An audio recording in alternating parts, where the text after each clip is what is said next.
আপনি ছাত্রদলকে বাদ দিয়ে জুলাই বিপ্লবের ইতিহাস লেখার কোনো সুযোগ নেই। প্রথম ছাত্র সংগঠন যারা এইটিকে সরকার বিরোধী আন্দোলনে রূপান্তর করার জন্য এবং সবাইকে নেমে আসার জন্য আহ্বান জানিয়েছিল। এই যে সার্জিসকে দেখলাম যে কিছুদিন আগে আপনাদের এখানে সম্ভবত কথা বলতেছিল টকশোতে, যে ঢাকা বিশ্ববিদ্যালয় হলে থাকলেই নাকি প্রোগ্রাম না করলে বের করে দেয়।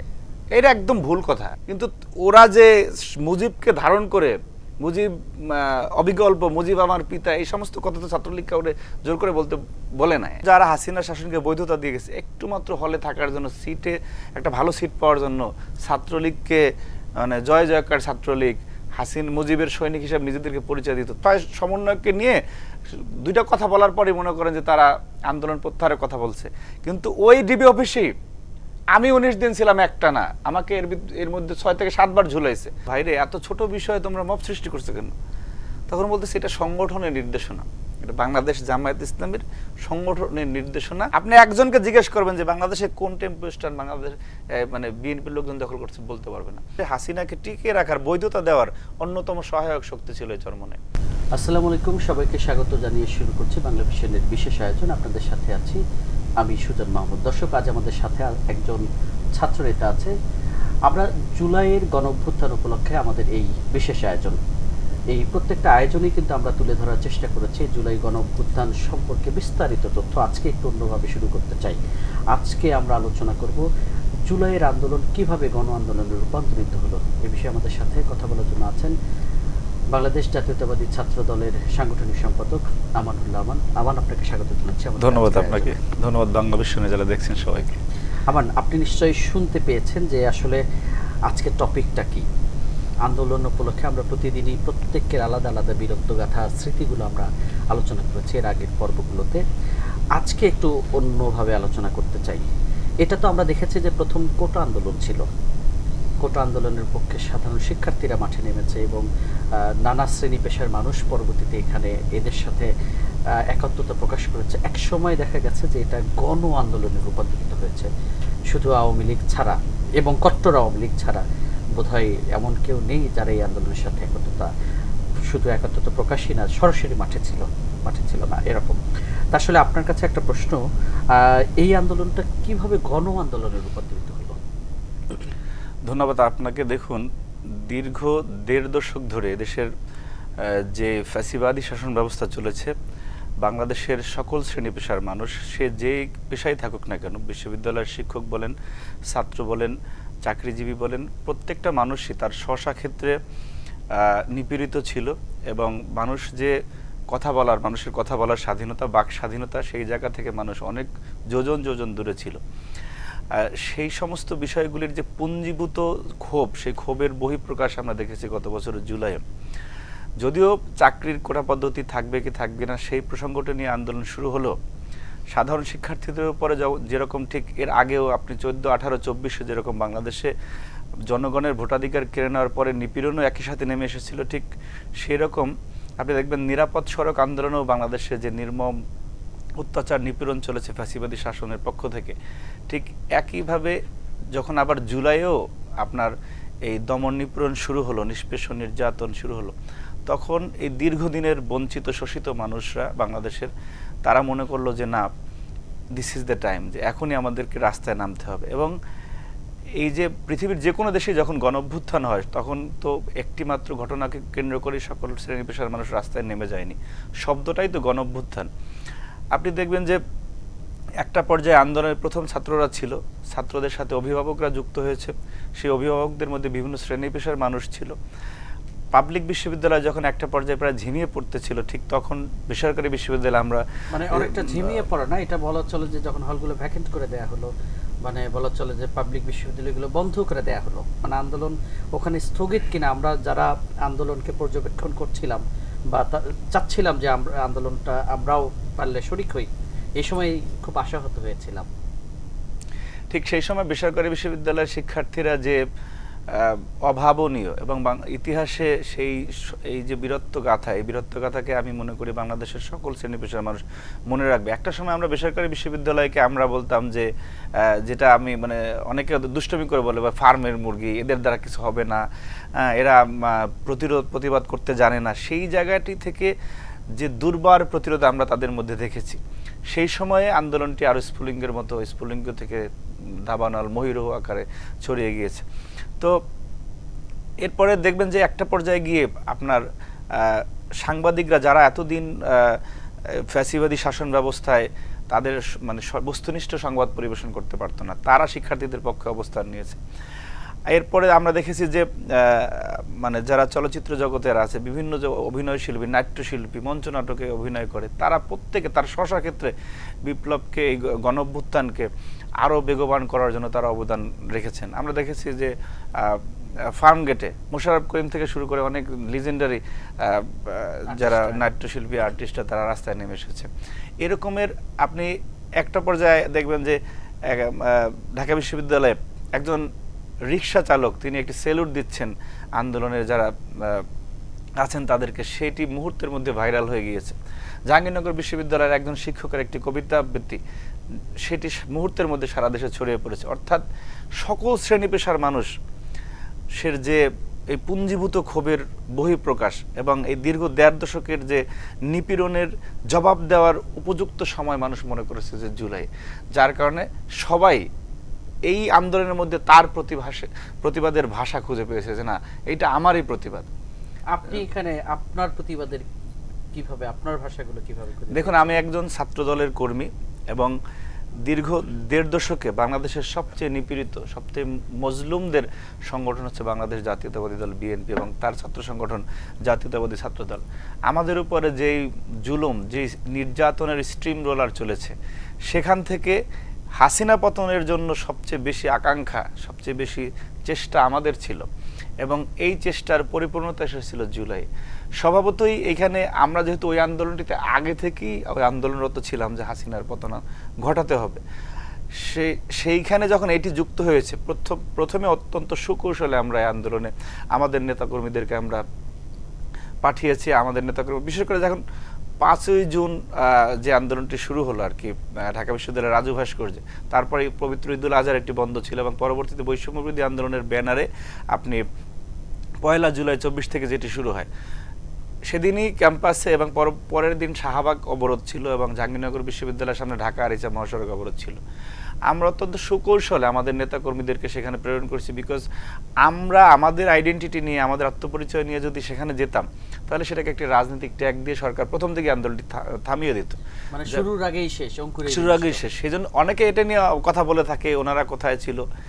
কিন্তু সরকার বিরোধী আন্দোলনে যখন যাওয়া, এই আন্দোলনটি যখন আস্তে আস্তে সরকার পতন আন্দোলনে গেল, সেখান থেকে গিয়ার আপ করে সেটা চূড়ান্ত পতন আন্দোলনে যেতে ছাত্র সংগঠন হিসেবে যেহেতু আমরা দীর্ঘ নিপীড়নের অভিজ্ঞতা রয়েছে, আমরা এই অনেক মামলা হামলা এবং রাস্তায় প্রতিরোধের ভাষা আমরা জানি, সেইখানে এখন হয়তো বা পরিবর্তিত পরিস্থিতিতে অনেকে অনেক কিছু সত্যকে অস্বীকার করতে পারে, কিন্তু আমাদের পরামর্শ নিয়ে আমাদের সাথে কথা বলে প্রত্যেকটা কর্মসূচি এবং সেটাকে বেগবান করা, সেইখানে জাতীয়তাবাদী ছাত্রদল প্রত্যক্ষ পরোক্ষভাবে প্রতিনিয়ত তাদের সাথে কানেক্টেড ছিল। আমরা যেমন আমি এর আগের যে বিভিন্ন আন্দোলনে আপনার অক্টোবরের প্রেক্ষাপট 2023, 14-18-তে আমরা তো অনেকেই যেটা সরকারের ভাষায় বলে দাগি আসামি, আমাদের তো ওই রকমের সিল মারা ছিল, ট্যাগ দেওয়া ছিল। তো আমরা ইচ্ছা করলে সামনে আসলে তো আমাদের একটি গোল চিহ্নিত মানে লাল চিহ্ন দিয়ে বলতো যে এই যে সরকার পতনের জন্য নামছে, আন্দোলনটি থেমে যেত। সুতরাং এমন কোনো কথা বলা যাবে না যেটা বাস্তবতা বিবর্জিত। আমরা সেটাকে ধারণ করেই যে না, হাসিনার পতন ঘটাতে হবে, সেটা আমরা যখন হাসিনাকে ফ্যাসিস্ট বলি, আমরা যখন হাসিনাকে লেডি হিটলার বলি, তখন যারা হাসিনাকে আম্মা বলে ডাকতো, তারা তখন যারা একটু সুযোগ সুবিধা নেয়ার জন্য ছাত্রলীগের সাথে থাকতো, ছাত্রলীগ করতো, ছাত্রলীগের ছায়ার তলে ছিল, তারা অনেক অনেক বয়ান দিয়ে থাকে। কিন্তু আমরা জাতির বৃহত্তর স্বার্থে, এই যে ফ্যাসিবাদ বিরোধী ঐক্য যাতে অটুট থাকে, সেই স্বার্থে আমরা তাদের সে বক্তব্য শুনি এবং বড় ভাই হিসাবে, যেহেতু বিএনপি সবচেয়ে বড় দল, ছাত্রদল সবচেয়ে বড় সংগঠন, আমরা সেটা শুনি এবং যে এই যে গণতান্ত্রিক চর্চা, পরের অন্য সমালোচনাকে নেয়ার যে সক্ষমতা, সেটি আমাদের রয়েছে বলেই আমরা সেই সমালোচনাকে আমরা আবার আমাদের মতো করে এবং বাস্তবতা নিয়ে আমরা বলি যে আসলে ভাই এটা এরকমের। কিন্তু দেখা যায় যে এক একজনের ন্যারেটিভ এক এক রকম দাঁড় করে। যেমন আপনি দেখবেন যে যেদিন থেকে আন্দোলনে লাশ পড়া শুরু হলো, আপনার রংপুরে আবু সাইদ যখন তার দুহাত প্রসারিত করে যে প্রবল এই যে দানবীয় শক্তির বিরুদ্ধে যার প্রতিরোধের জানান দিয়েছিল, ঠিক একই দিনে আপনার চট্টগ্রামে আমাদের 16 জুলাই আমাদের ছাত্রদলের নেতা শহীদ ওয়াসিম আকরাম লিখেছিল যে চলে আসুন 16 শহর, এই যে মহাকাব্যিক আহ্বান। যেদিন প্রথম হত্যাকাণ্ড হয়েছে জুলাই গণঅভ্যুত্থানে, প্রথম দিন থেকে 5ই আগস্ট পর্যন্ত প্রত্যেক দিনই ছাত্রদলের কোনো না কোনো একজন বা একাধিক শাহাদাত বরণ করেছে। আপনি ছাত্রদলকে বাদ দিয়ে জুলাই বিপ্লবের ইতিহাস লেখার কোনো সুযোগ নেই। কারণ যখন ওয়াসিম আকরাম শাহাদাত বরণ করলো, তখন সেদিন থেকে ছাত্রদলের সকল স্তরের নেতাকর্মীরা কিন্তু আমরা যারা এর আগের কয়েকটা দিন যে রাজনৈতিক ট্যাগ যাতে না দিতে পারে সেই জন্য আমরা শুধু কর্মীদেরকে পাঠিয়েছি, পরবর্তীতে আমরা সবাই ওপেন হয়ে গেছি। আমাদের কেন্দ্রীয় সংসদের সভাপতি, সাধারণ সম্পাদক থেকে শুরু করে আমরা সকল স্তরের নেতাকর্মীরা বাংলাদেশের প্রত্যেকটা জায়গায় এবং গুরুত্বপূর্ণ জায়গাগুলিতে, যাত্রাবাড়ি, মোহাম্মদপুর, উত্তরা, মিরপুর, রামপুরে, প্রত্যেকটা জায়গায় আমরা একেবারে যেটাকে বলে সশস্ত্র প্রতিরোধ, মানে আমরা বোধহয় সেটার প্রতিফলন আমরা আন্দোলনগুলোতে দেখেছি। তার একদিকে লাশের সারি আমরা দেখতে পাচ্ছি, উল্টা দিকে আমরা দেখতে পাচ্ছি যে প্রতিরোধের ভাষা যে প্রবল থেকে আরো প্রবলতর হচ্ছে। সেটা কি বলা চলে যে এই অভিজ্ঞতাগুলো বা তারা যেটা বারবার বলে আসতেছিল পরবর্তীতে আন্দোলন যেন বিনষ্ট না হয়, সেই জায়গা থেকে আপনারা তখন আপনাদের জায়গা থেকে নিজেদের অবস্থানটাকে পরিষ্কার করেছিল? তো আপনার মানে 16 জুলাই আমরা যে আমাদের ওয়াসিম আকরাম যখন শাহাদাত বরণ করলো, এর আগের দিনও আমরা সংবাদ সম্মেলন করি এবং ফ্রম দ্য ভেরি বিগিনিং প্রতিনিয়তই আমরা প্রথম প্রেস রিলিজের মাধ্যমে সারা দেশের নেতাকর্মীদেরকে সে আন্দোলনের সবার সাথে থাকা, মানে শিক্ষার্থীদের সাথে থাকার জন্য বলা হয়েছে। পরবর্তীতে আমরা একটা পর্যায়ে আমরাই প্রথম ছাত্র সংগঠন যারা এইটিকে সরকার বিরোধী আন্দোলনে রূপান্তর করার জন্য এবং সবাইকে নেমে আসার জন্য আহ্বান জানিয়েছিলাম। এবং সেদিন আমি যেটা বললাম যে ওয়াসিম আকরামের শাহাদাত বরণের পর থেকে শেষ পর্যন্ত এবং পরবর্তীতে আপনি দেখবেন যে বাংলাদেশে, আমি অন্যরা যেভাবে বলে সেভাবে বলতে চাচ্ছি না যে এই আন্দোলনে আমরাই করেছি, আমরা ক্রেডিট নেওয়ার রাজনীতি করিনি। আমাদের প্রশ্নটাই আসতাম যে আসলে দেখলাম যে এটা সামগ্রিক একটা আন্দোলন, গণ আন্দোলন, সব শ্রেণী পেশার মানুষ, সব ধরনের শিক্ষার্থী বা শিক্ষার্থীদের যে সংগঠন, সবার স্বতঃস্ফূর্ত এখানে অংশগ্রহণ দেখেছি। কিন্তু আন্দোলন পরবর্তীতে যখন বিজয় আসলো, সবার মধ্যে যে ঐক্যটা ছিল সেই ঐক্যের জায়গাটা আমরা দেখলাম যে এক একজন এখন এক এক ধরনের ভাষায় কথা বলছেন। এটা আসলে কেন? ধন্যবাদ আপনাকে। দেখুন, এই জুলাই অভ্যুত্থান সফল হওয়ার পরে এই যে কথাটি আপনি বলেন ক্রেডিট ডিসক্রেডিট, ক্রেডিট নেয়ার রাজনীতি, এইটি আমরা জুলাইয়ের প্রথম মানে 5ই আগস্টের পর থেকে এই পর্যন্ত আমরা কোথাও ছাত্রদলের পক্ষ থেকে অথবা বিএনপির পক্ষ থেকে কোথাও বলা হয় না যে এইটার ক্রেডিট আমাদের, এইটা আমরা করেছি। আমরা সবচেয়ে বড় রাজনৈতিক দল হিসেবে আমাদের দায়িত্ব ছিল এবং আমরা ওই আন্দোলনের মধ্যেই ছিলাম।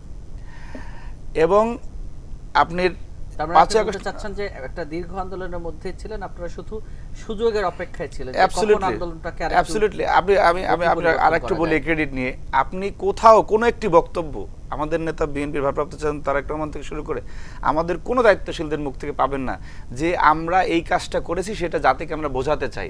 কিন্তু যখনই আমরা দেখলাম যে যারা এই যে ছাত্রলীগের সাথে থেকে ছাত্রলীগ করে 5ই আগস্টের পরবর্তীতে এক একটা সংগঠনের বড় নেতা এক একটা জায়গার বড় জায়গায় আবির্ভূত হয়ে তারপর এই যে ফ্যাসিবাদের বিরুদ্ধে লড়ে যাওয়া একটা মজলুম সংগঠন, তাদেরকে নিয়ে কটাক্ষ করে কথা বলে যে 0% কন্ট্রিবিউশন, 100% সেলিব্রেশন, এই সমস্ত কথাবার্তা যখন বলে, তখন আমরা আমাদের সংগঠনের কতজন শাহাদাত বরণ করেছে সেটা প্রকাশ করেছি।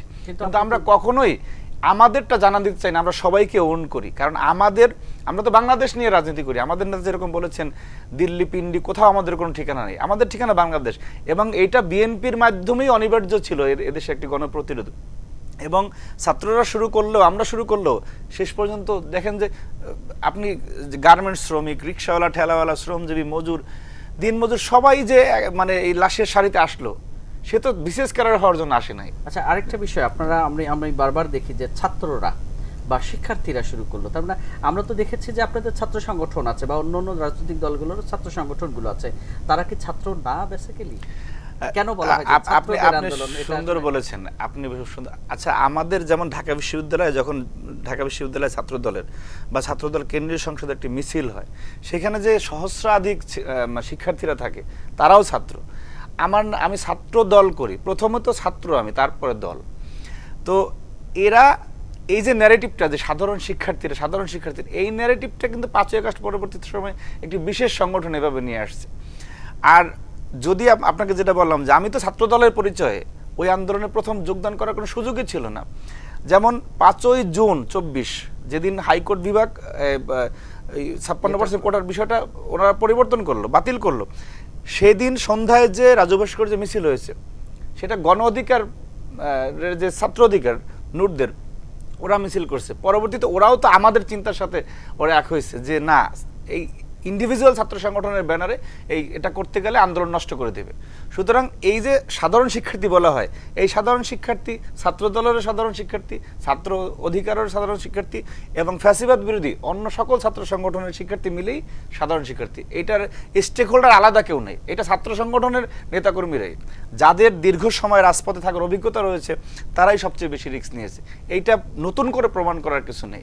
কারণ আপনি দেখবেন যে 5ই আগস্ট পরবর্তী সময়ে একটি সংগঠন যে বিভিন্ন জায়গায় দেখবেন যে ছাত্রলীগের আগে পোস্টে ছিল, পরবর্তীতে তাদেরকে আমরা দেখেছি যে অন্য সংগঠনের পদে আছে। তারা তাদের আইডেন্টিটি নিয়ে আসার তো কোনো সুযোগই ছিল না। আমরা আমাদের আইডেন্টিটি নিয়ে তো যাওয়ার সুযোগই ছিল না, আপনার ছাত্র অধিকার তাদের আইডেন্টিটি নেওয়ার সুযোগ ছিল না। এইটা সবাই মিলেই সাধারণ শিক্ষার্থী। আলাদা সাধারণ শিক্ষার্থীরা, সাধারণরা এই ধরনের অসাধারণ কাজ বাংলাদেশে করে ফেলে নেয়। তার মানে এটা কিন্তু এটাকে আমরা সঠিক বলি যে আসলে এটা ছাত্ররা এই যে বারবার ছাত্রদের ন্যারেটিভ দাঁড় করানো। ছাত্র বলতে তো আমিও ছাত্র, অন্য যে ছাত্র সংগঠন করে সেও ছাত্র জনতার। আপনি অভ্যুত্থানটা জনতা অ্যাড হওয়ার পরে সফল হয়েছে, শুধু ছাত্র দিয়ে এই অভ্যুত্থান সফল হয় না। বাংলাদেশে কাউকে বলতে শুনবেন না আপনি যে ছাত্র গণ অভ্যুত্থান না, ছাত্র জনতার গণ অভ্যুত্থান। জনতা যখন তার অধিকার আদায়ের আন্দোলনের প্ল্যাটফর্ম বলে এটাকে মনে করেছে, তখন সবাই স্বতঃস্ফূর্তভাবে অংশগ্রহণ করে একটি গণজাগরণ হয়েছে। তাছাড়া কোনোভাবেই সম্ভব ছিল না। এবং পৃথিবীর ইতিহাসে আপনি যদি একটা সিঙ্গেল উদাহরণ দেখাতে পারেন যে নির্দিষ্ট কোনো শ্রেণী পেশার মানুষ একটি গণ অভ্যুত্থান সফল করেছে, তাহলে আমার বক্তব্য ভুল। এটা সকলে মিলে হয়েছে। আমার ওই সময় আমরা একটা বিষয় খেয়াল করছিলাম, ওই সময় যখন চায়না থেকে শেখ হাসিনা মানে তৎকালীন প্রধানমন্ত্রী যখন দেশে ফিরলেন, দেশে ফেরার পর বিশেষ করে আওয়ামী রাজনীতি বা ওই শিবিরের মধ্যে আমরা একটা জিনিস দেখলাম, তাদের মধ্যে খুব হতাশা। বরাবরই উনি অন্য কোনো দেশ থেকে ফিরলে সেটাকে ব্যাপকভাবে সেলিব্রেট করা হয়।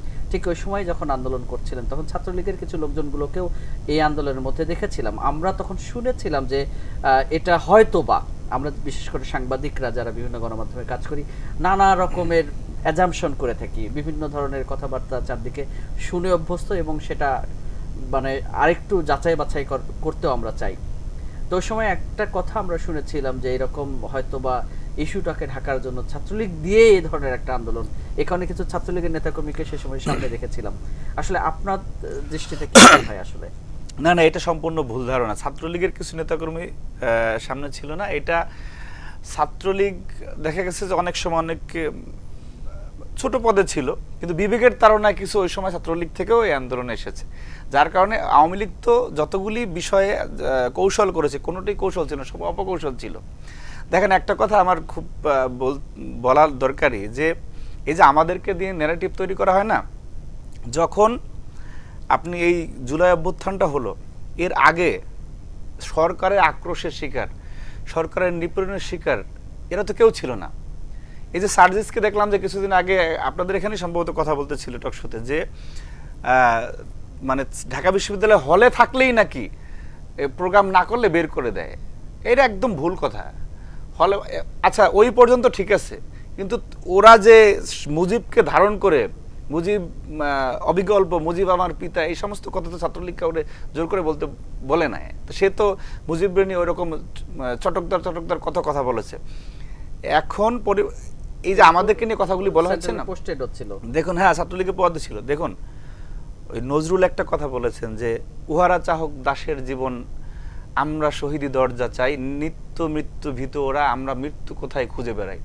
আমরা যখন হাসিনার বিরুদ্ধে কথা বলেছি, আমরা যখন দীর্ঘ রিমান্ডে থেকেছি, আমরা যখন প্রতিনিয়ত নিপীড়নের শিকার হয়েছি, আমাদের কাউকে যখন গুম করে নিয়ে যাওয়া হয়েছে, আমাদের কত ভাই ফিরে আসে নাই, আমাদের কত ভাইকে মানে ঝুলিয়ে নির্মমভাবে টর্চার করা হয়েছে, আমাদের ভাইদেরকে ড্রিল মেশিন দিয়ে পায়ে ছিদ্র করে দেওয়া হয়েছে, হাত পায়ের নখ উঠে ফেলা হয়েছে। সেটার একটা জ্বলন্ত প্রমাণ সর্বশেষ বড় আন্দোলন, সেখানকার সবচেয়ে বড় নির্মমতার শিকার আপনি হয়েছিলেন।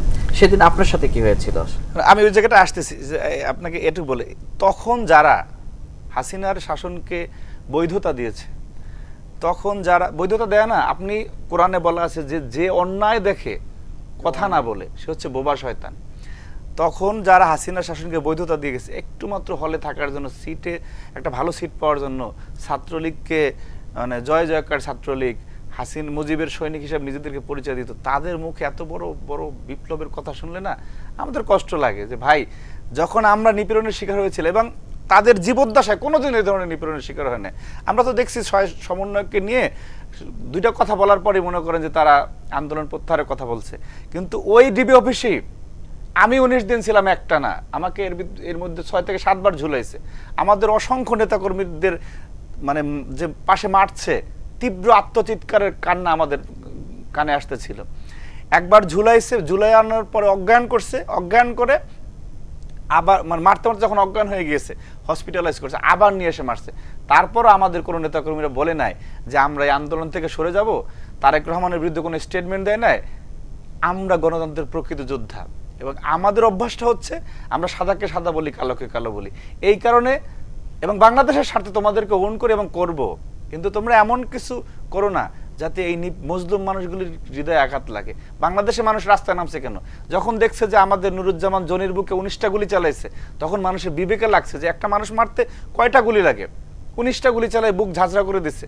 যখন দেখছে আমাদের নুরুকে নিয়ে হাত পা বেঁধে তারপরে সন্তানের সামনে হত্যা করে ফেলছে, যখন দেখছে মাহবুবুর রহমান বাপ্পির কে তো মারছি, তার বোনকে টর্চার করতেছে, ভাইকে টর্চার করতেছে, যখন আমাদের ছাত্র দলের কোনো ছেলেকে পাচ্ছে না বাবাকে নিয়ে যাচ্ছে, বাবা হত্যা আমরা দেখেছি পাবনায়, যে সন্তানকে না পেয়ে বাবাকে মেরে ফেলছে।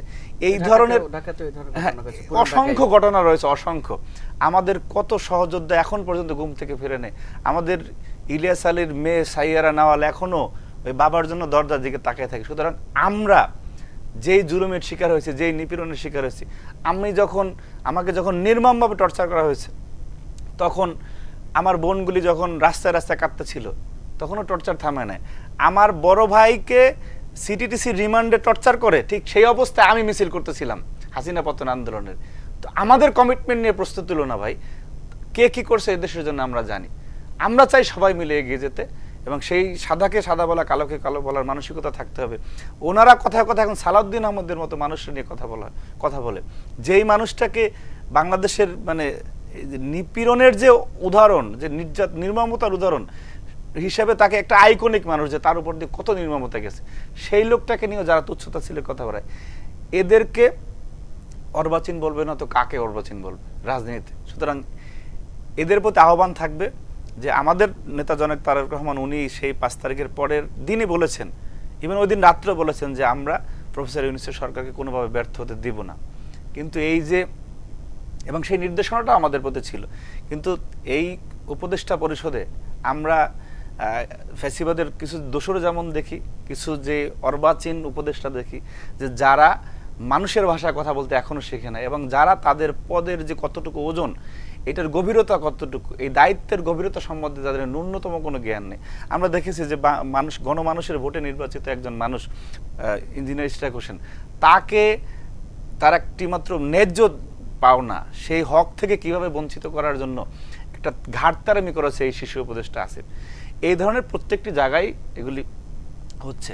এবং আজকে নির্বাচন নিয়ে যে ন্যারেটিভ তৈরি করা হয়, বা একটি রাজনৈতিক দল তো নির্বাচন চাবে, নির্বাচনের কথা বলে যে সব আলাপ নিয়ে আসে, ঠিক আছে, সেগুলি এখন বাংলাদেশের মানুষ গ্রহণ করছে না। কারণ যদি 14, 18 এবং 24-এ, ইভেন সর্বশেষটা 24-এও যদি হাসিনা সবাইকে নিয়ে একটি অংশগ্রহণমূলক নির্বাচন করতো, তাহলে এই দেশে কিন্তু বিপ্লব মানে এই গণঅভ্যুত্থান হতো না। বিপ্লবের বীজ নিহিত রয়েছিল মানুষের ভোটাধিকার বঞ্চিত হওয়ার মধ্যে, যে না আমি আমার ভোট আমি দেবো, যাকে খুশি তাকে দেবো, সেই যে একটি আমরা আজন্ম লালিত স্লোগান, সেটি যখন কেড়ে নেওয়া হয়েছে, যে আমি ভোট সেন্টারে যাওয়ার আগে আমার ভোট আরেকজন দিয়ে দিয়েছে, একজনকে গিয়ে বলছে আপনার যাওয়ার দরকার নাই, মরা মানুষও ভোট দিচ্ছে, যে এই সমস্ত কারণে মানুষের বিবেকে যে দীর্ঘদিন পুঞ্জীভূত ক্ষোভ, যে না এটা তো হতে পারে না, ঠিক আছে। একজন মানুষ একটা ফেসবুকে স্ট্যাটাস দিয়েছে, এই জন্য তাকে ডিজিটাল সিকিউরিটি অ্যাক্টে গ্রেপ্তার করা হয়েছে। এই যে মানুষের কণ্ঠকে চেপে ধরা, মানুষ মন খুলে কথা বলতে চাওয়ার জন্যই তো 52 হয়েছে দেশে। এরকম আস্তে আস্তে আজকে 24 পর্যন্ত আসলো। সুতরাং তোমরা একটা আন্দোলনের একটা প্রেক্ষাপটে ছিলা, গণঅভ্যুত্থানের তোমরা নায়ক মহানায়ক না, গণঅভ্যুত্থানের নায়ক হয়েছে যে শহীদ হয়েছে, যে 2 হাত প্রসারিত করে দাঁড়িয়ে গিয়েছিল সে তার বুকে গুলি চালানোর পরে মানুষের বিবেকে লেগেছে। ফারহান ফায়াজের লাশ যখন রিকশায় পড়েছিল তখন মানুষের বুকে মানে হৃদয়ে আঘাত লেগেছে, না এটা হতে পারে না। যখন একজনকে সহস্রাধিক গুলি করেছিল বারবার, সেটা মানুষের হৃদয়ে, রুবেলের বুকে যখন গুলি করেছে সেইটা দেখে মানুষ রাস্তায় নেমেছে। আপনি ঢাকা বিশ্ববিদ্যালয়ে আমাদের যারা সমন্বয়ক সাহেবরা ওনারা বড় বড় মিছিল করেছেন, ওনাদের সাথে আমাদের ছাত্রদল সহ সকল সংগঠনের নেতাকর্মীরা ছিল। মূল আন্দোলন হয়েছে যাত্রাবাড়িতে, মোহাম্মদপুরে মানুষ তীব্র প্রতিরোধ গড়ে তুলেছিল। আপনার মিরপুরে, এই যে মিরপুরে মেট্রো রেলের কথা আপনি যেটা বললেন, শেখ হাসিনা এসে যে মায়া কান্না করলো, সেই ঘটনায় মাস্টার মাইন্ড কাদেরকে করা হয়েছিল? ছাত্রদলের নেতাদেরকে, আমাদের আবু হান্নান তালুকদার, বজলুর রহমান বিজয়, ইমাম আল্লাসের মিশুক, ঢাকা বিশ্ববিদ্যালয়ের ছাত্রদল নেতাদেরকে। এবং এই যত বড় বড় মামলা জুলাইয়ে হাসিনা কাদেরকে থ্রেট মনে করেছে, যাদেরকে থ্রেট মনে করেছে তাই সেই দলের 10,000-এর বেশি নেতাকর্মী গ্রেপ্তার করেছে। তার নাম বাংলাদেশ জাতীয়তাবাদী দল বিএনপি। আমাদের অসংখ্য সিনিয়র নেতাকে জুলাই অভ্যুত্থানে টর্চার করা হয়েছে, সিনিয়র নেতাদেরকে ঝুলিয়ে টর্চার করা হয়েছে। তোমরা কারা ভাই যে এদের অবদানকে নিমেষেই অস্বীকার করে দিচ্ছ, তুচ্ছ-তাচ্ছিল্য করছো? কি বালুর ট্রাক সরাতে পারে নাই? কথাও আমরা বলতে শুনেছি যে আপনারা এত আন্দোলন করছেন বা আন্দোলন করে সরকারকে আপনারাই যদি উৎখাত করেন, তাহলে এতদিন ধরে যে আপনাদের বিএনপির সর্বোচ্চ নেতা তার বাড়ির সামনে বালুর ট্রাক ছিল সেটা পর্যন্ত সরাইতে পারেনি। আসলে আমার এর ব্যাখ্যা একটা, আমার কাছে মনে হয় যে এর ব্যাখ্যা কি সঠিক ব্যাখ্যা আপনি এই যে একটা কথা বলা ট্রাক সরাতে পারেন, এটা হচ্ছে নিপীড়িত, নির্যাতিত এবং মজলুম মানুষের সাথে প্রকাশ্যে যে কি বলে ওটাকে, মজলুম মানুষের সাথে তামাশার সামিল বলে আমার কাছে মনে হয়। কারণ এই আবার দেখবেন এই বক্তব্যটা প্রথম নিয়ে আসছে জামায়াত ইসলামী বাংলাদেশের ইতিহাসে, এবং ওনাদের যেখান থেকে রাজনীতি শুরু সেখান থেকে বাংলাদেশ পর্যন্ত ওনাদের আপনি ইতিহাস দেখলে কখনোই ওনাদের মুনাফিকি ছাড়া আর কিছু দেখতে পারবেন না। তারা, আমরা যদি আমাদের অনেক নেতাকর্মীরা উত্তর দেয় যে আপনি তো ভাই এত বছরে মগবাজারের মানে তালাও খুলতে পারলেন না, আমরা এরকম কাউন্টার বলতে চাই না। আমরা বলতে চাই তুমি যদি ভাই মজলুম হয়ে থাকো তাহলে মজলুমকে সম্মান করো। আপনি ওই সময় যে পরিস্থিতি তৈরি করা হয়েছিল, তো তোমরা যারা নিজের ভোটটা না দিতে পেরে একবার ফেসবুকে লিখতে পারো না যে আমার ভোট দিতে পারি না, যখন 3টা জাতীয় নির্বাচন মানুষের ভোটাধিকার কেড়ে নিল, তখন আজকে যারা বিপ্লবীরা কথা বলে ট্রাক সরাতে পারে না কেন, তারা তো বাংলাদেশে ছিল, তারা তো কোথাও প্রতিবাদ করে না, তারা তো কোথাও লেখেও নাই যে আমার ভোট আমি দিতে পারি নাই। ঠিক আছে, তুমি আরো হাসিনারকে বৈধতা দেওয়ার জন্য কথা বলছো। সুতরাং এই ধরনের চটকদার দালালদের কথা উত্তর সাধারণ মানুষ দেবে, সাধারণ মানুষ দিচ্ছে। আমরা যেমন পল্টনে আমরা সংঘর্ষ করতেছি পুলিশের সাথে, আমাদের মকবুল ভাই লাশ সামনে পড়ে গেছে, ছাত্রদল নেতাকর্মীরা সরে নেয়। তো এই যে দিনের পর দিন, মাসের পর পর, বছরের পর বছর, আপনি একদিনও হাসিনার বিরুদ্ধে কোনো কথা বললেন না। আপনার এই কথা বলার কোনো নৈতিক অধিকারই তো নেই। আর এটা তো কোনো কথাই হইতে পারে না। আন্দোলন তো আপনি গণ অভ্যুত্থান তো কোনো একটি দিনের ঘটনার হয় না। ওইটার কারণেই তো গণ অভ্যুত্থান মানে বেগবান হয়েছে, যে না একটা গণমানুষের নেত্রী, যিনি কিনা বাংলাদেশের মানুষকে গণতন্ত্র উপহার দেওয়ার জন্য তার জীবনের সমস্ত সুখ বিসর্জন দিয়ে এখনো বাংলাদেশের সার্বভৌমত্বের প্রতীক হিসেবে যিনি রয়েছেন। তো তুমিও তো বাংলাদেশের নাগরিক, তুমি ওই সময় কি লিখছিলা যে না এটা ঠিক হচ্ছে না? তুমি তো সে কথা লিখো না, ফেসবুকেও লেখো না, কোথাও কোনো কথাও বলো না যে একজন মানুষের নাগরিক অধিকার কেড়ে নেওয়া হচ্ছে। তো সেইটা না বলে তুমি তো, তাহলে যে আমরা যারা চেষ্টা করছি তারা তোমার চেয়ে 1000 গুণে উত্তম।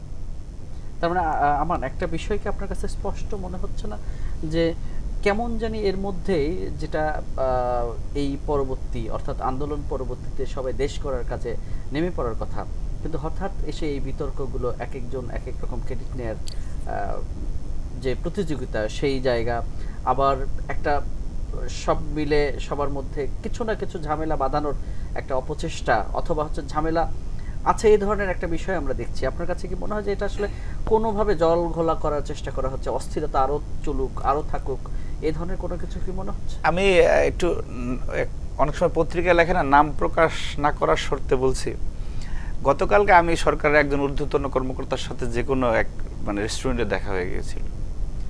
তিনি বললো যে তারও মানে দায়িত্বের এরিয়ায় হঠাৎ করে একটা মবের মতো হয়েছে। তখন উনি বললো যে ভাইরে এত ছোট বিষয়ে তোমরা মব সৃষ্টি করছো কেন?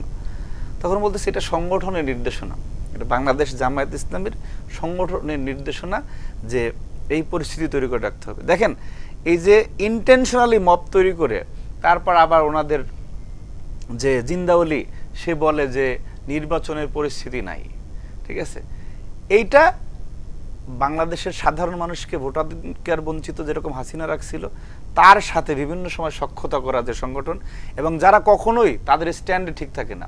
আপনি এদেশে প্রথম নির্বাচন মানে প্রার্থী ঘোষণা করেছে জামাত ইসলাম, সেই 8ই আগস্টের পরেই। কিন্তু দেখবেন যে ওই সময় থেকে এই পর্যন্ত তাদের দায়িত্বশীলদের আপনি কত রকম যে কন্ট্রোভার্সিয়াল বক্তব্য আছে, এক এক সময় এক এক কথা, আপনি সাংবাদিক হিসেবে কোড আনকোড করতে পারবেন না যে কখন কি বললো।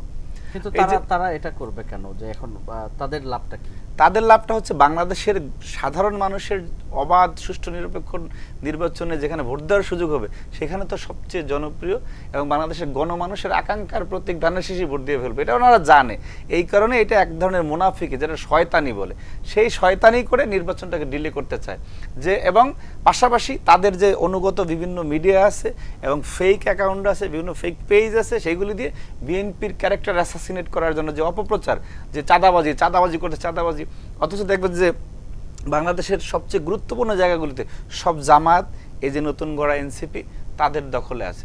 আপনি মন্ত্রণালয়ে যান, এখন আপনি সচিবালয়ে যান, আপনি ছাত্রদল বিএনপির একজন লোকও পাবেন না। দেখবেন যে কোনো এনসিপির নেতা ঘুরতেছে, কোনো চেয়ারে বসা আছে, কোনো জামায়াত ইসলামের কেউ আছে। বাইরে বের হয়ে এসে এরা যখন সাংবাদিকদের সামনে আসবে, চাঁদাবাজি দেশে, মানে এরা বলবে টেম্পো স্ট্যান্ড নিয়ে। আপনি একজনকে জিজ্ঞেস করবেন যে বাংলাদেশে কোন টেম্পো স্ট্যান্ড বাংলাদেশ মানে বিএনপির লোকজন দখল করছে, বলতে পারবে না।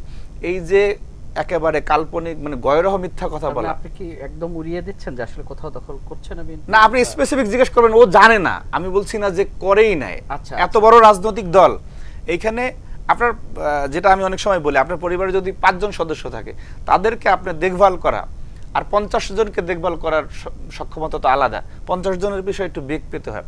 কোটি মানুষের দল, এখানে যারা অপরাধ করেছে তাদের বিরুদ্ধে বিএনপি কঠোর হয়েছে, আইনের আশ্রয় নিয়েছে। কিন্তু জামাতের যারা অপরাধ করুক বা এনসিপি নতুন গঠন করা দল, তারা তো এটাকে জাস্টিফাই করে, তারা স্বীকারই করতে চায় না। যে অপরাধ স্বীকার করে এবং বিচার করে, সে তো উত্তম আপনার থেকে। সুতরাং ওনাদের থেকে বিএনপি উত্তম। ওনারা তো স্বীকারই করেন না। ওনারা কি জান্নাত থেকে আসা দল নাকি? ওনাদের অপরাধ নাই? ওনাদের অপরাধ আছে, ওনাদের ভুল আছে, কিন্তু ওনারা স্বীকার করেন না। ভুল না হওয়া মানুষ, তাহলে তো মানুষ বোধহয় না। না, ভুল এটা তো নবী রাসূল ছাড়া মানুষের ভুল আছে, ভুল মানুষের হবে।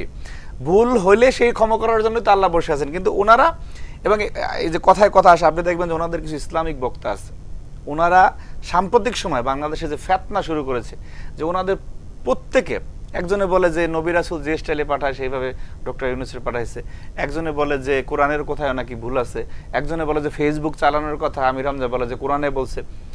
এই যে, এবং দেখবেন যে মাহফিলগুলিকে তারা সম্পূর্ণ পলিটিসাইজ করে ফেলছে, যে শুধুমাত্র মানুষকে এমনভাবে বোঝাতে চায় যে না দাঁড়িপাল্লা।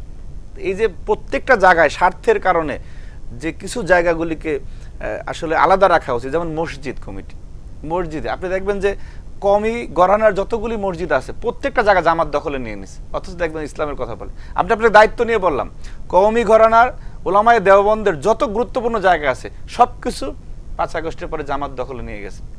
শুধুমাত্র এক ভণ্ড প্রতারককে তাদের সাথে নিয়ে তাকে দিয়ে ইদানিং গলাবাজি করা হইতেছে। এই যে যার ভোটার আছে, মুরিদ আছে, ভোটার নাই, পীর সাহেব চরমনে, তাকে দিয়ে এগুলি শুরু করছে, তাকে দিয়ে কথা বলেছে। অথচ এই ব্যক্তি তার মানে পুরো ক্যারিয়ারে, এবং চরমনাই হচ্ছে আপনি 14-18 বাংলাদেশে হাসিনাকে টিকিয়ে রাখার, বৈধতা দেওয়ার অন্যতম সহায়ক শক্তি ছিল এই চরমনাই। যারা তখন বরিশাল অঞ্চলেও আপনি প্রত্যেকটা ইলেকশনে আওয়ামী লীগের সহায়ক শক্তি হিসেবে কাজ করেছে, আওয়ামী লীগের এজেন্ডা নিয়ে কাজ করেছে।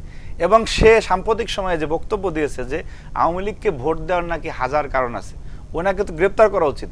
যে একটা ফ্যাসিবাদী শক্তি, যারা কিনা বাংলাদেশের সকল শ্রেণী পেশার মানুষের অধিকারকে খর্ব করে বাংলাদেশে একটি মানে বিপজ্জনক জায়গায় নিয়ে গেছিল, তাদেরকে নাকি হাজার কারণ আছে ভোট দেওয়ার, এটা সে প্রকাশ্যে বক্তব্য বলে। সুতরাং এই ধরনের একজন নিকৃষ্ট মানুষ, তাদেরকে নিয়ে এখন জামাত, এবং এই ব্যক্তি জামাত সম্পর্কে বলেছিল যে জামাত যে দেশে ক্ষমতায় আসে, দেশে কমিউনিস্ট আসলেও সমস্যা নাই, অন্যরা আসলেও সমস্যা নাই, জামাত আসলে নাকি সে দেশে ইসলাম ধ্বংস হয়ে যায়।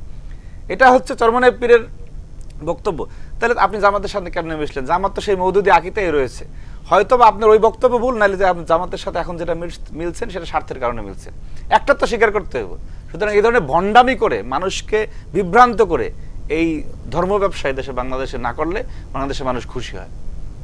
না, ওরাও তো ওদের প্রচারণা চালাবে, তারা তাদের কিন্তু আপনি কোরআন হচ্ছে মুসলমানের, কোরআন হচ্ছে মানব জাতির জন্য, কোরআন চরমনায় ফিরার জামাতের জন্য আসে না, এটা কোরআনের বলা হয় না, কোরআন টোটাল মাখলুকের জন্য আল্লাহ পাঠাইছে। আপনারাও সেই কোরআনকে আপনাদের পক্ষে নিয়ে আসেন। না, কোরআন আপনার আমার পক্ষে না, কোরআনের পক্ষে সবাইকে থাকতে হবে, সেটা হচ্ছে ধর্মের কথা, কোরআনের পক্ষে। কিন্তু ওনারা আপনাদের প্রচারণা তো আপনারা আমরা ব্যবহার করে চালাই না, দুইটা জিনিস, একটা হচ্ছে আপনি কোরআন অনুযায়ী চলা, আর একটা হচ্ছে কোরআনকে ব্যবহার করা। আমি এটা প্রত্যাহার করে নিলাম, ব্যবহার না, এটা কোরআন অনুযায়ী আপনারাও তো আপনাদের প্রচারণা চালাতে পারেন না। আমরা কোথাও বলি না যে আমরা ইসলামিক দল, বিএনপি কোথাও বলে না, উদার গণতান্ত্রিক একটি রাজনৈতিক দল। কিন্তু তারা যখন দেখবেন যে বলে যে চরমনাইয়ের সাথে থাকা মানে, চরমনাইয়ের হাত পাখায় ভোট দেওয়া মানে ভোটটা নবী পাবে, এটা তো ধর্ম ব্যবসা। দাঁড়িপাল্লায় ভোট দেওয়া মানে এটা মানে নবী পাবে, এটা তো ধর্ম ব্যবসা, এটা তো বলে নাই। আল্লাহ নবী বলছে যে আমার এতগুলি দল থাকবে, এর ভিতরে একটা সহি। তা আপনি সহিটা আপনি বললেন কেমন? আপনার যে সূচনা করেছে মওদুদী সাহেব, সে তো আল্লাহ নবীর নিয়ে অনেক উল্টাপাল্টা কথা বলছে, সেই আকীদায় তো ভুল রয়েছে। সুতরাং আপনি চাইবেন যে আপনি ভালো মানুষ, আপনি অন্যর থেকে কেন আলাদা, কিন্তু আপনাকে ভোট দিলে আপনি জান্নাতের টিকিট দিয়ে দেবেন, এই বক্তব্যটা দেওয়া যাবে না। আমি ওই কথা বলেছি যে আপনি ব্যবসা করতে পারবেন না কোরআনকে নিয়ে। আপনাকে একটু থামিয়ে দিতে চাই, কারণ হচ্ছে আমরা অন্যদিকে যেতে চাচ্ছিলাম, মানে যাচ্ছিলাম প্রায়। এটা জুলাই যে ঐক্য আমাদেরকে, জুলাই আমাদের জন্য গণ অভ্যুত্থান আমাদেরকে শিখিয়েছে আমরা কিভাবে আরো সামনের দিকে যেতে চাই, আমরা দেশকে আরো ঐক্যবদ্ধ করতে চাই। তা সুতরাং আমরা যদি আরো বিতর্ক করতে চাই অথবা হচ্ছে বিভিন্ন বিতর্কের প্রতিযোগিতার মধ্যেও যেতে চাই, তাহলে বিতর্ক বাড়বে। সেই জায়গা থেকে এই জুলাই আমাদেরকে আসলে কি শিক্ষা দিল, এবং সামনে আপনার কাছে কি মনে হয় যে আপনি আপনার ছাত্র রাজনীতির কেরিয়ার অথবা হচ্ছে আপনি একজন ছাত্র নেতা হিসেবে আপনার কাছে কি মনে হয় যে আসলে আমাদের সামনের দিকে এই সব কিছু সবার কাদা ছোড়াছুরি অথবা হচ্ছে বিতর্ক সমালোচনা সবকিছু বাদ দিয়ে দিন শেষে তো আমরা সবাই শান্তি চাই, সেই শান্তির জন্য আপনার কাছে কি মনে হয় কি করণীয় আমাদের? ধন্যবাদ। দেখুন, বাংলাদেশের সাধারণ মানুষ যারা, আপনি যেটা কিছুক্ষণ আগে বললাম যে একজন গার্মেন্টস শ্রমিক যখন শাহাদাত বরণ করেছে, সে কিন্তু চাকরি পাওয়ার প্রত্যাশা শাহাদাত বরণ করে নেয়। সুতরাং মানুষের চাওয়া হচ্ছে দিন শেষে, যেমন যারা দিন মজুর, তারা রুটি রোজগার করবে এবং একটু শান্তিতে থাকবে। অস্থিরতার বাংলাদেশ, অনিশ্চয়তার বাংলাদেশ মানুষ চায় না। এই অস্থিরতা কেটে যাবে একটি নির্বাচিত সরকার আসলে। আপনি এখন যখন ব্যবসায়ীদেরকে দেখবেন যে অনেক ব্যবসায় কিন্তু বিনিয়োগ হচ্ছে না, কারণ মানুষ চিন্তা করে যে এটা আবার কোন দিকে চলে যায়, অনির্লিমের মতো পরিস্থিতি হয় না, কোন অনিশ্চয়তা হয়, সেই কারণে বিনিয়োগ হচ্ছে না। অনিশ্চয়তা এখনো কাটেনি, আপনি বলতে অনিশ্চয়তা ডেফিনেটলি এখনো কাটেনি। এই জন্য আমরা তো বলছি না যে বিএনপিকে ভোট দেন, একটি অবাধ নিরপেক্ষ নির্বাচন এটা গণমানুষের প্রত্যাশা। এবং পৃথিবীর ইতিহাসে কোনোদিনও মানুষের ম্যান্ডেটবিহীন কোনো সরকার, সে যত ভালো কাজই করুক বা যাই করুক না কেন, তার ধারা সরকার মানে রাষ্ট্র গন্তব্যে পৌঁছতে পারে না। এবং আপনি যে ঐক্যের কথাটি বললেন, দেখুন শুধুমাত্র 5ই আগস্টে যে ঐক্যটা ছিল ফ্যাসিবাদের বিরুদ্ধে, সেই ঐক্যটাকে বহাল রাখতে হবে, সেইটা যে কোনো মূল্যে রাখতে হবে। আমাদের সমালোচনা অন্যরা করবে, অন্যদের সমালোচনা আমরা করব, টেলিভিশন টকশোতে অনেক কথাবার্তা হবে, কিন্তু দিন শেষে বাংলাদেশের স্বার্থে ওই 5ই আগস্টের চেতনাকে আপনারা ধারণ করতে হবে যে আমরা সবাই ফ্যাসিবাদ বিরোধী, এবং বাংলাদেশের স্বার্থে আমাদের সবাইকে ঐক্যবদ্ধ থাকতে হবে। এবং যেটি আমাদের নেতা জনাব তারেক রহমান বলেছেন যে সবার আগে বাংলাদেশ, বাংলাদেশ ছাড়া আমাদের আর কোনো ঠিকানা নাই। যেমন উনি প্রত্যেকটা সময়, আরেকটু বলতে হয় আর কি, যে প্রত্যেকটা সময়ে উনি কিন্তু সময় উপযোগী কথা বলেছেন। যখন উনি বলেছেন যে বাংলাদেশ যাবে কোন পথে, ফয়সালা হবে রাজপথে, ফয়সালা কিন্তু রাজপথে হয়েছে। উনি বলেছেন টেক ব্যাক বাংলাদেশ, যে বাংলাদেশকে আবার এরকম পুনর্গঠন করতে হবে। আজকে কিন্তু সেই টেক ব্যাকের জায়গায় সবাই আসছে। এখন উনি বলছেন যে সবার আগে বাংলাদেশ। সুতরাং এই স্লোগানকে যদি সবাই আমরা ধারণ করে আগাতে পারি, বাংলাদেশ তো আমার বিএনপির একার না, ছাত্র দলের না, বাংলাদেশ অন্য সংগঠনের সবার বাংলাদেশ। সুতরাং সেইটিকে আমরা ফ্যাসিবাদ বিরোধী ঐক্য যদি আমরা অটুট রাখি, ইনশাল্লাহ বাংলাদেশ তার কাঙ্ক্ষিত গন্তব্যে পৌঁছবে ইনশাল্লাহ। আমরাও চাই বাংলাদেশ কাঙ্ক্ষিত গন্তব্য থেকে কখনো পথ না হারাক। আপনি অনেকক্ষণ সময় দিয়েছেন, আপনাকে অসংখ্য ধন্যবাদ জানাচ্ছি। আপনাকে ধন্যবাদ। বাংলা ভিশনের যারা দেখছেন সবাইকে ধন্যবাদ। দর্শক আপনাদেরও ধন্যবাদ জানাচ্ছি এতক্ষণ আমাদের সাথে থাকবার জন্য। সেই সাথে আগামী পর্বে দেখা হবে সেই প্রত্যাশায় আজকের মতো বিদায় নিচ্ছি। ভালো থাকবেন, সুস্থ থাকবেন, আল্লাহ হাফেজ।